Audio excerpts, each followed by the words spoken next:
draw a circle, and then keeping your compass width the same, place the point on the top of the circle and go all the way around the circle like so, dividing the circle into 6 points.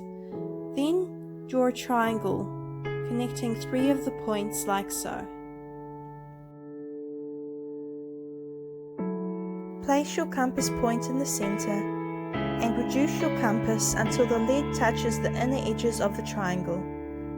Draw another circle and then divide the circle into 6 points.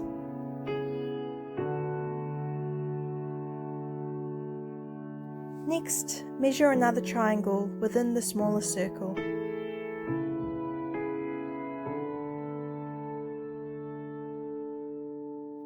Place your compass point on the left point of the inner triangle. Reduce your lead until it skims along the center line and draw another small circle. Repeat from all 3 points of the inner triangle. Place your compass point in the center of the large circle.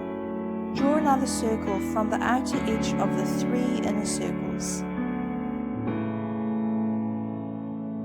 Reduce your lead to the edge of the outer circle and draw a mini circle like so. Place your compass on the right point of the inner triangle. Reduce your compass until it skims along that inner edge of that mini circle. Keep that measurement the same and draw 3 circles as shown. Place your compass on the bottom right corner of the inner triangle and extend your lead to the outer edge of the circle. Draw 3 marks like so, starting at the edge of the inner triangle. Place point in center. If you like, feel free to draw a full circle here, and just erase what you don't need later on. Now have fun coloring it in.